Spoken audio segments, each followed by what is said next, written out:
Okay then, so good morning, good afternoon, and good evening to the members of the Pasteur Network community. Welcome to this new edition of the Pasteur Network monthly seminar. I am Hisham, your host and the coordinator of this session. As usual, we'll begin with our speakers' presentation, followed by the Q&A. Of course, you're welcome to drop your question in the chat or ask them directly during the Q&A session. A quick reminder, please, to keep your microphone and camera off during the talk to help everything run smoothly. This session is recorded and will be soon available on the Pasteur Network YouTube channel. I will share the link in the chat so you can rewatch it or share it with your colleague or your friends. Okay, today I'm really happy to take you to the beautiful city of Sofia in Bulgaria, where I'm currently based, for a seminar titled The Stephan Angeloff Institute of Microbiology on the Stage of Health, Pharmacy and Ecology. And for that, we have the pleasure to welcome Petya Dimitrova. Hey, thank you very much, Hichem. I'm just continuing my introduction, Petya, and give you the floor. Thank you. So, Associate Professor Petya Dimitrova is Pasteur Network focal point at the Stephan Angeloff Institute of Microbiology since 2022. She graduated from Sofia University St. Clement Oritsky with a major in molecular biology, focusing her diploma thesis on immunology and virology. Since 2010, she has been an associate professor in immunology, conducting research in rheumatology and therapeutic strategies to suppress chronic inflammation in joint damage and degeneration. Her recent work centers on innate immunity and neutrophils in joint pathologies and inflammation. She is also a member of several scientific organizations and serves as a reviewer for numerous international journals and funding agencies. So I'm pleased to hand the floor over to Petya now, who will share an overview of the Stephan Angeloff Institute and highlights several potential avenues for collaboration with the members of the Pasteur Network, and I will be back for a Q&A session. Petya, the floor is yours. Thank you so much for being there. Thank you very much, and thank you very much for inviting me. And it's a really great pleasure to have this opportunity to present our institute. So my presentation is going through several points. Structure and activity Institute will be a first point. I would like to say a few words about our institute.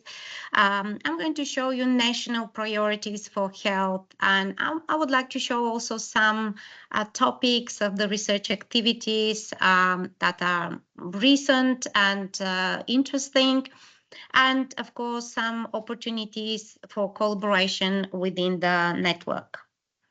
So we have this topic. So a little bit more fact checks for Bulgaria. So Bulgaria is situated in Europe.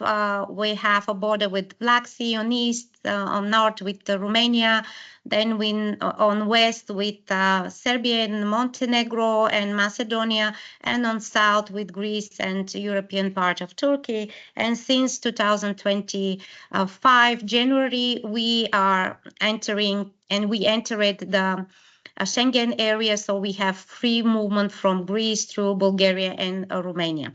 Well, Bulgaria is ranked as 24th in the Global Innovation Index for 2024.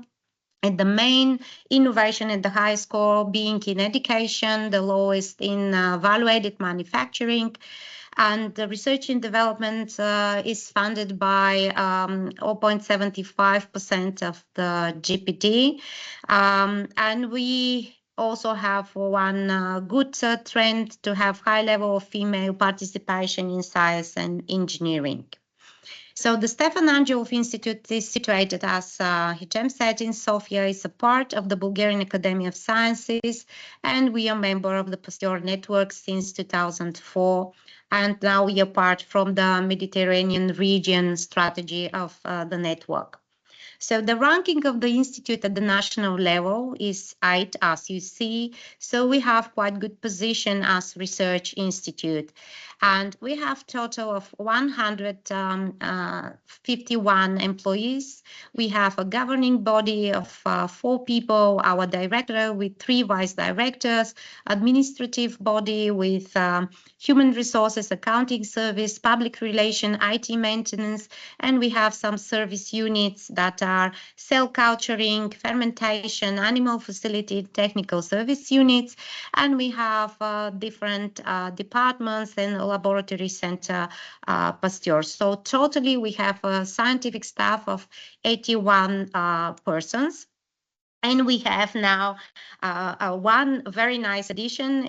Addition is called Hichem because he helps us in communication. And for the first time in our institute, we have someone from the Pasteur Network situated in Sofia.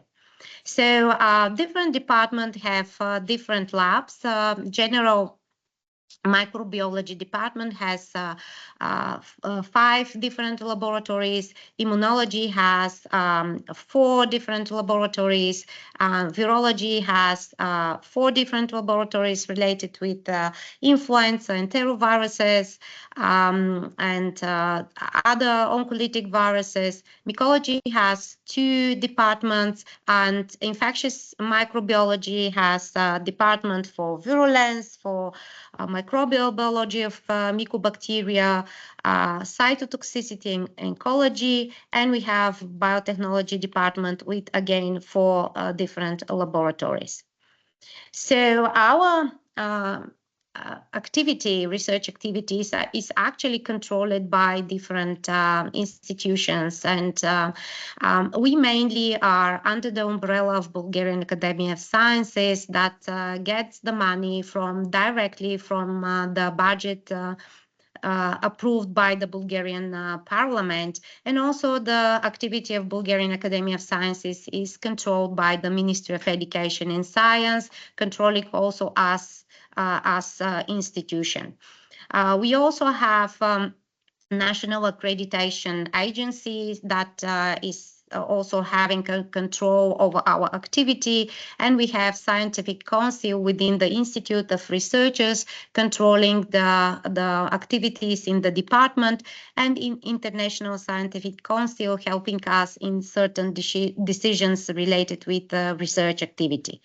So here I would like to say a few words about the fact that because we are controlled by different institutions, actually we have evaluation every year that is giving a position of the institute in order to have a certain budget from the Bulgarian Academy of Sciences, and then Bulgarian Academy of Sciences to apply for specific subsidy by the Bulgarian Parliament. And also we have evaluation 3 to 4 years, which we call it attestation within the Bulgarian Academy of Sciences. So in this attestation is very good to see what kind of activities are good to keep, what to really do not prolong anymore, how many people we can have, whether the development of the career of the researchers is really going well.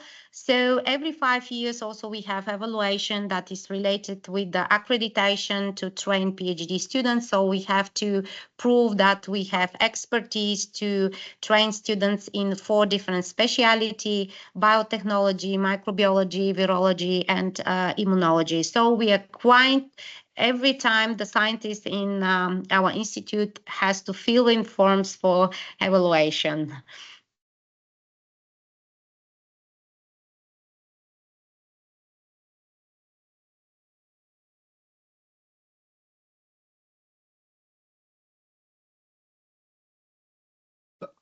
Petya, we can't hear you. Can you unmute your mic? I'm sorry for that. Yeah. So we have funding at the national level that is mostly 98%, and unfortunately we don't have international funding so far. So all the income that we have from the national funding is 95%, and the funding that income that is coming from international funding, this 2% is only 5%. So actually national funding is with 61 grants, and that are coming from Bulgarian National Science Fund and from other funding opportunities. And most of the projects are funded below 75,000 euros. So we have to fight to have number of funding and number of projects in order to actually have a good amount of money to work on the research. We have only one international funding of one grant. So why we have this ability to have more funding at the national level, and because this is related with the national policy of research. First, we have one policy that is supported by European instruments, different funds, and it is related with the fact that we perform very poorly with when we added value for manufacturing, and that's why the government wants to increase the collaboration and partnership with the business. So it really wants to raise the level and market orientation of different research activities of scientific organization. And Bulgarian government gave 370 million euro to support 10 different centers of competence and 4 centers of excellence. So we succeeded to be involved in 2 centers of competence. One is in collaboration with the National Center of Infectious and Parasitic Diseases with a PI from our institute, Professor Andrei Churbanov, and is related with different research in infectious immunology. And we have the second one that is in collaboration with the Sofia University and is related with the clean technology for a sustainable environment with PI, our director, Professor Penka Petrova. So also we have a national funding that is going through the recovery and sustainability plan, for which we receive around, as you see here, 6 million euro almost. So this plan also includes several activities that are related to green and blue investments. And Bulgarian Academy of Sciences decided to apply for a project that encourage the green and digital technology within the Bulgarian Academy of Sciences. So last year, at the end of last year, we had ability to apply for a competition within this project and to win 3 different projects that will allow us to have at the end different products that we can share with business. So we have one project with PI, Professor Svetlodanova, related with probiotic and postbiotics, and the ability to have food supplements and to include them in the supplements. Then we have another one that is also very interesting for sustainability, organic agriculturing, where we want to use the waste biomasses in order to produce new fungicidal formulations. And the head of this project is Professor Penka Petrova. And we have another one related with plant biotechnology to use the plant biotechnology platforms to produce bioactive molecules and metabolites with beneficial effect with the head associate professor Andrei Marchev. So all these national policy actually now that are going on gives us opportunity to reshape our strategic research direction in 3. First, biotechnology, biodiversity, and health.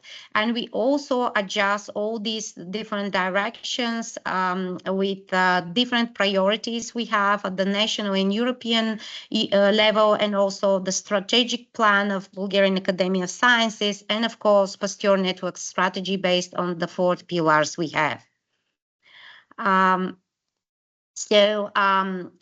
I'm going also to explain why the biotechnology field was very important to point several years. Since 2014, there's really a lot of opportunities related with biotechnology, and two departments of biotechnology and department of general microbiology contributes to that. And I give here an example that one group from our institute with the head Professor Milan Georgiev participated in a teaming project in 2014 to establish a center of plant system biology and biotechnology in Plovdiv, Bulgaria.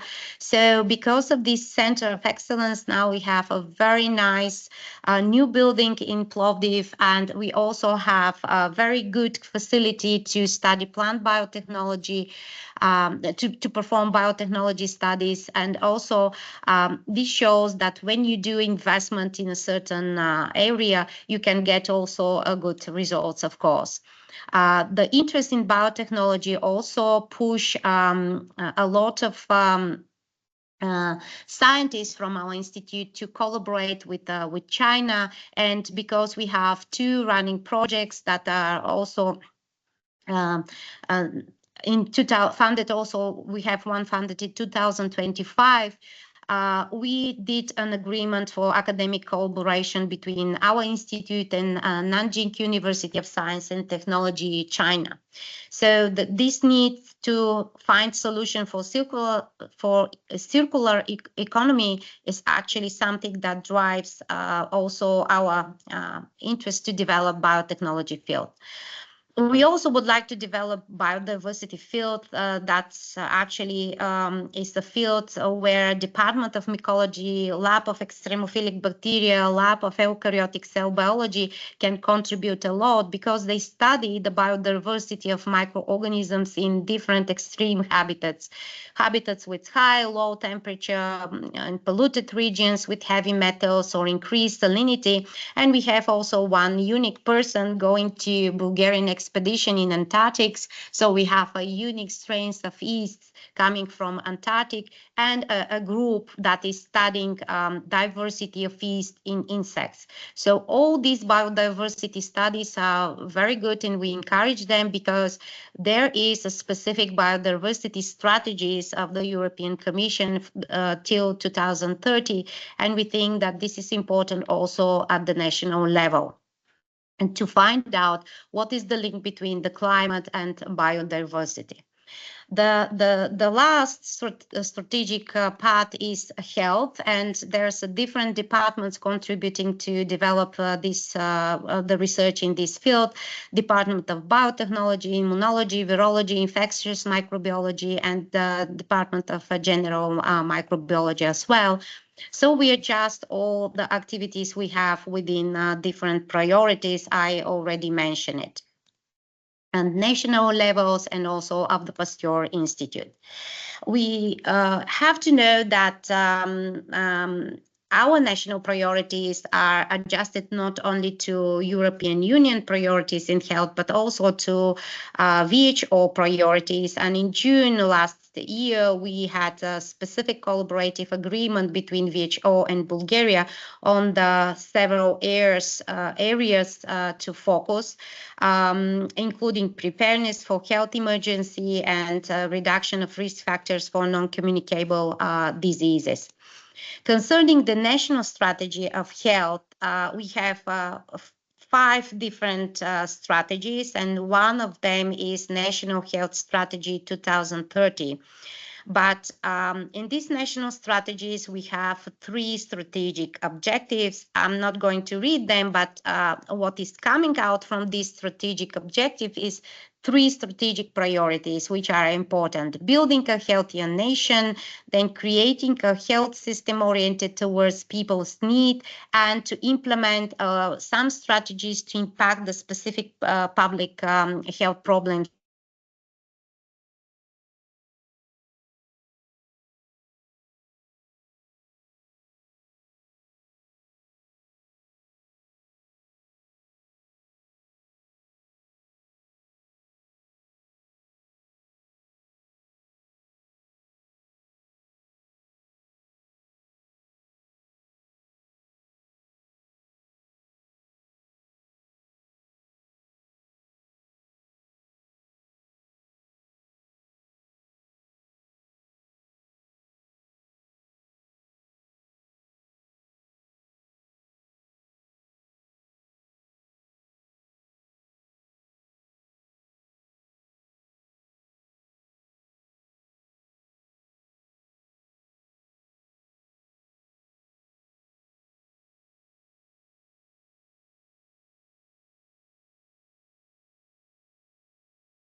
So everyone, I think we had a problem. Petya left. We're waiting for her. No. We lost Petya. I thought it was me, but it was her actually. So I'm trying to contact her so she can come back. So she's there. I'm sorry for this. Yeah. Do you have Yeah, a no stable worries, no worries. But connection? we thought it was on our side, but it was you actually. So no worries, no I'm worries. sorry for this. Everything's fine. I'm very sorry. But where do you forward my presentation to So the health we were priorities? caught like 40 seconds ago. Okay, so I would like to say the strategic priorities that are to. Can you please share your screen again, please?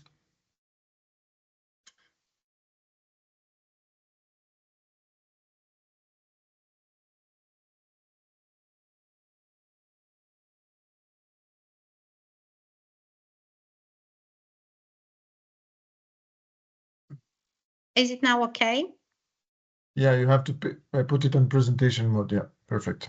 Okay, Good. thank you. I'm sorry for this. No worries, no worries. And then we have, well, if I was talking about health priorities in Bulgaria, and there are 3 different priorities, and with in each priority we have some ability to have to contribute to solve problems related with these priorities. And in red you can see research activities that we do related with different priorities: prevention of chronic and non-communicable diseases, prevention of infectious diseases. We have also combating cancer, healthy aging, antimicrobial resistance, and eating disorders and obesity. And we also start to think in the future to do some research in cardiovascular diseases. So when we look for the publication related in the health, well, our performance is not so high if we look at Nature indexing, but still we have a big share of health science publication that you can find, and the share of the institute in this publication is 0.60. But what we have actually last several years is that institutional ranking based on the publication is raising to a 2nd place in our country. And this is due to the fact that we really perform research activity that has been published in a journal with ranking, and most of these publications are in Q1 ranked journals. And we have a trend, of course, we would like to keep the trend to have publication in high impact factor journals if it's possible. So I would like to show several examples of the research in our institute concerning non-communicable diseases. And I'm going to show you how we face the challenge related with systemic lupus erythematosus. The researchers in the Department of Immunology decided to see how nutrition will affect the disease. And they decided to try to establish a diet that is enriched with methionine, betaine, choline, folic acids, and vitamin B12. And they applied this diet in 2 models of lupus, and they found out that methyl supplemented nutrition delays the progression of autoimmune diseases in this model. Then the challenge related with allergy is a really big challenge in Bulgaria, because you see that we have about 70.9% of the people in Bulgaria had atopic dermatitis. And also we have a problem that a lot of pediatric patients actually are diagnosed with atopic dermatitis. And the researchers again in the Department of Immunology, they did research efforts in order to find out a specific treatment, and they choose chimeric molecules like 2 to target early response in allergic specific B lymphocytes. So they designed a chimeric antibody which is against the inhibitory receptor, and it carries these monoclonal antibodies, also allergen-derived peptides, and they see that if they apply this treatment of humanized model of allergy or model of chronic inflammation against dust mite, they have a beneficial effect in early and late allergic responses. Another research efforts has been devoted to obesity, because as you see on the Global Obesity Observatory, we have a lot of, about 15% of the people in Bulgaria are obese, and there's a lot of people with overweight, especially in male and female, in some also young children. So one of the approach of the scientists in our institute was to find out the plant-derived metabolites that can help to fight against obesity. So the idea was to target specific signaling in obesity, and the group of Professor Milen Georgiev and Associate Professor Lilia Vasilieva, what they do, they use caffeic acid and chlorogenic acid to alter the adipogenesis and lipolysis in human adipocytes. So they find out that these two metabolites are really potent to modify adipocyte function, differentiation, and lipid metabolism, because they interfere with two signaling pathways. Another challenge is osteoarthritis, and the challenge is coming because the treatment and the therapy is very expensive. Also, the patients experience a lot of pain. So our research efforts were devoted to find out mechanism that is mediated by a transcription factor NRF2. So our idea is to target neutrophils and to target NRF2 signaling in a model of collagenase-induced osteoarthritis. And what we find out is that actually neutrophil senescence can contribute to joint damage, but also the NRF2 activator is very potent in decreasing this senescence in murine model of joint damage. So this work we have done together, my lab and the lab of Professor Georgiev. So the importance of NRF2 mediated defense mechanism is also a key point in one huge network that is devoted to NRF2. It's a cause action network. And within these cause actions, all of the people are performing different abilities to modulate these NRF2 signaling pathways.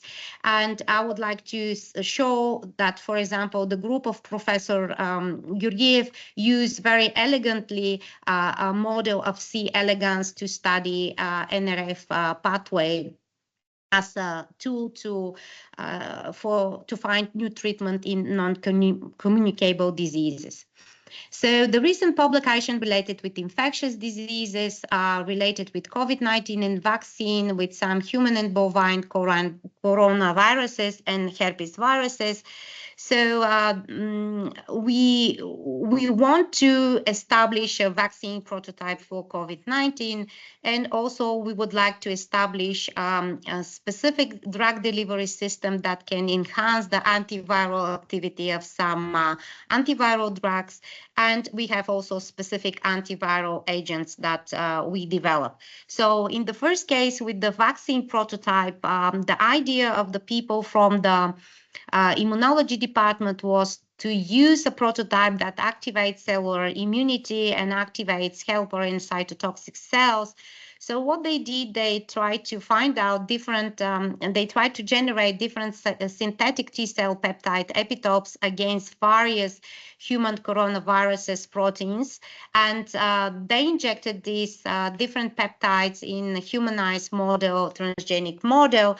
And they see that indeed these T-cell, synthetic T-cell peptide epitopes are immunogenic, and they might be used to design a multi-epitope vaccine against SARS-CoV-2. So this research has been supported by different grants of Professor Churbanov and Associate Professor Mikhailova. So another approach concerning coronaviruses and human coronaviruses is a strategy that you improve and you have a stable delivery liposome system. So the people from the Department of Virology, they decided to add different natural extracts inside of hitosome liposome nanocarrier and to see whether the antiviral activity of these structures can be really effective and successful. And indeed, they observed that hitosome stabilized liposomal nanocarriers can be loaded with different extracts or different molecules, so they might have a good anti-coronaviral activity. Another approach of the researchers from the Department of Infectious Microbiology, Professor Naidinsky and Associate Professor Zakharieva, their idea was completely different. The idea was to have a specific molecule that is very sensitive to the light. When it's exposed to the light, it changes its oxidation state, and then it has the ability to change the oxidation of the cells and even can damage and inactivate the virus envelope because of the production of reactive oxygen species.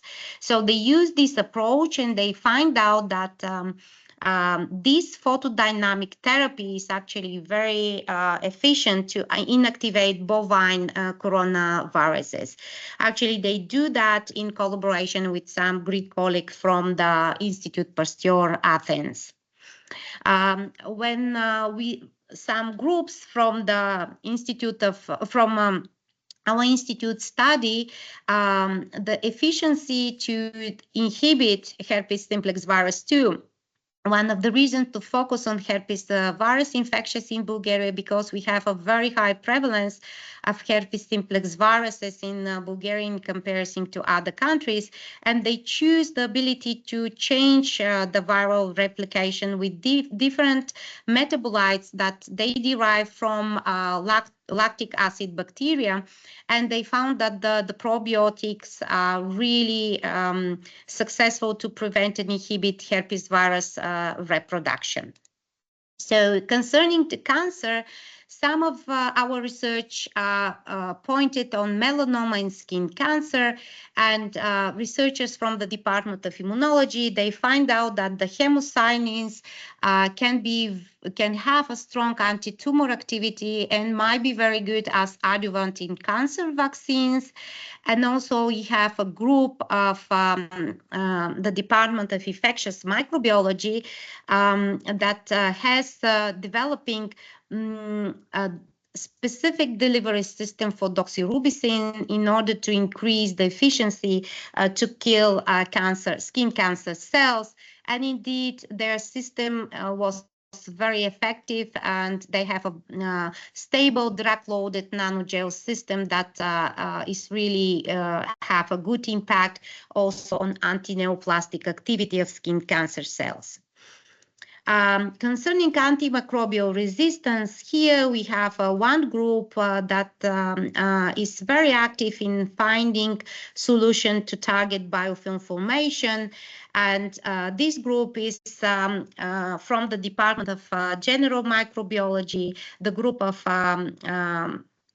Svetelina Paunova-Krsteva, associate professor. She, together with our other researchers, is pointed on the different therapeutic strategies based on the development of specific nanoparticles. So one of their ideas was to have a drug system that from one side target extracellular matrix of the biofilms, and on the other hand has antibiotic inside. So this strategy was very good in inhibiting Pseudomonas aeruginosa infection, and also this strategy to apply nanocarriers that bear different substances or that bear also enzymes might be also very good and promising in different lung diseases. Also, some researchers from the Department of Infectious Microbiology, they have tried to inhibit the growth of mycobacterial tuberculosis by using different essential oils from the Bulgarian rosa species. Some researchers from different departments have a lot of studies in collaboration with different groups in order to improve drug delivery systems and for different application, for example, for nasal drug application or for ocular delivery or for the delivery of different enzymes. And if we concentrate on some research concerning aging, what we focus on mainly is to use again plants as a source of anti-aging substances that we can target different pathways. And again, the group of Professor Milen Georgiev, they would like to show whether certain flavonoid can be beneficial for age-related diseases, and they were successful in targeting insulin signaling pathway with one substance, icariin, and they studied that in a model of C. elegans. Also, they studied in a C. elegans model another plant extracts, but what is important here that they have different transgenic strains that have deficiency or alteration in stress and longevity related signaling pathways. So they find out that specific plant extracts can ameliorate these pathways and actually can improve the longevity and health span of the animals. The same group also has several investigations related with the stress and the aging of UV exposed skin. So they found out that the one NRF2 activator is actually a promising photoprotective agent. So if we generally look based on our publication activity and our research activities, how we can contribute to activities within the network, what value we can add in the network, we think that we can do that with 4 different activities. First, with the fact that we have a very strong biotechnology departments and research activities. We have a lot of molecules that might be useful for design a specific therapy. In particular, some of them can be derived from plants, other can be derived from different microorganisms and from lactic bacteria as prebiotic and postbiotics also. We can have and contribute with our pharmacological studies, and in particular with different drug delivery systems that are very interesting. We can also perform a pre-screening for cytotoxicity and genotoxicity. We have also different platforms that may be shared and used and can help in different researches and in collaboration. We have a screening for antiviral activity and also for antibacterial activity, antifungal activities, and in particular, we have a ability to study biofilm formation, oxidative stress response in microorganisms, to screen for anti-neoplastic activity, and of course to have a different analysis related with immunity, immune cell phenotyping, multiparametric analysis for immune cell function state, and also analysis of antibody repertoire.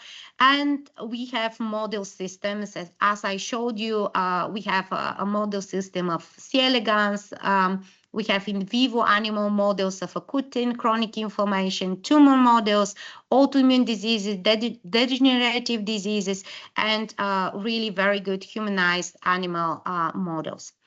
If I have to say a few words about how and which topic will be important for our researchers to collaborate within the network, these topics are aging, undoubtedly, because we have groups that are really doing extensive research, I'm sorry for that, on plant-derived metabolites and prebiotic and postbiotics. We are also interested in immunosenescence and immunoaging. Concerning non-communicable disease, and here I can add also cancer, we are interested in microbiome, and a lot of researchers from our institute are interested in microbiome.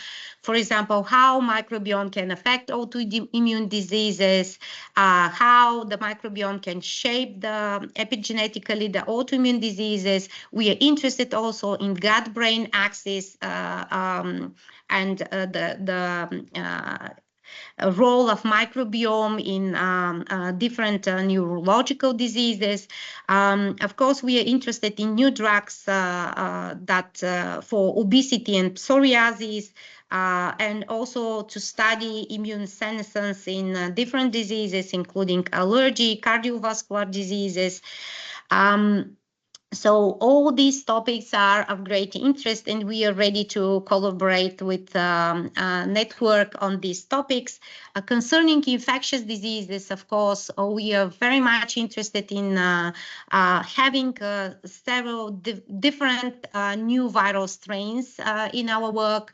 Also, we are ready to study antimicrobial resistance and biofilm formation. This is a very nice topic that for our researchers, because we also have the potential to apply for within different European grants related with antimicrobial resistance. Of course, tuberculosis is something that is an interesting topic for our researchers, and also some aspects related with epigenetic changes in immunity, in innate immunity, related with the fact that sometimes we have protective immune response that is going on the background with the chronic inflammation.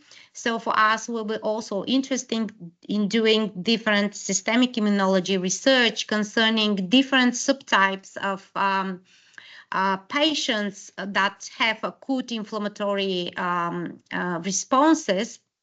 And this is a new finding of researchers in Canada, showing that there's several subgroups and subtypes of sepsis patients that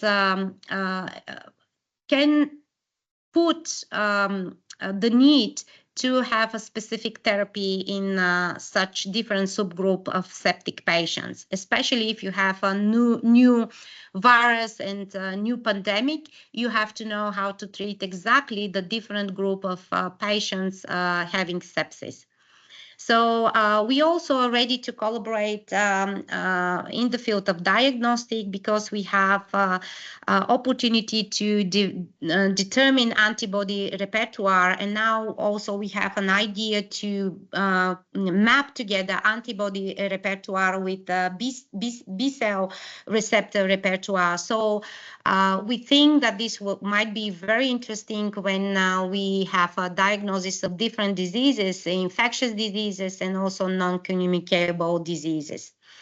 Not last is the impact of climate change on infectious diseases. And here the groups from departments of infectious microbiology and of general microbiology can contribute a lot in collaboration, in particular food and waterborne pathogens, and also the group that are studying biodiversity. They also can contribute a lot in projects that are related with climate change and pathogen transmission, because we now know that the climate change can reduce the diversity of airborne microorganisms that may impact the pathogen transmission. So these groups might be very interesting to collaborate within the network. Concerning the platforms that we would like to use, and we will be happy to have opportunity to use, the platform we need is the sequencing, proteomic, metabolomic platforms. We strongly need bioinformatics and bioinformatic analysis. That's why it's in red. We also will need bioimaging and high throughput screening platforms. And one of our really big dream is to try to transfer the different innovative technologies like organ-on-chip technologies, and in particular lung and gut-on-chip technologies in our institute, and also CRISPR-Cas technology. So we don't have so much experience with that, and we want to do more on that technologies, both technologies. So concerning training and education, we already see the results, and we would like to participate and actively contribute to every activities related with training and education. For example, we have 17 travel grants that were supported in the Pasteur Network, young people to go on training courses organized by the institutes within the Pasteur Network. We profit from the MOOC activities of the Pasteur Institute and from the monthly seminar series. Also very helpful. Maybe we can think about to set up a young research seminar series in where they can discuss more different topics. And we want to have more opportunities to improve our knowledge and to get more education on bioinformatics and biobanking. And I really, I'm very happy that within the Pasteur Network, we have working groups on very important topics, and we have some people from our institute participating in these working groups, and we think that this will increase a lot our capacities to solve different problems related with ethics, related with R&D development and mother care. And also we would like to contribute and collaborate if there is opportunity to organize different workshops and conferences, and to participate in discussions that are in the platform Hive. And one good example how we can collaborate in different workshops is the STAPA retreat workshops that we organized.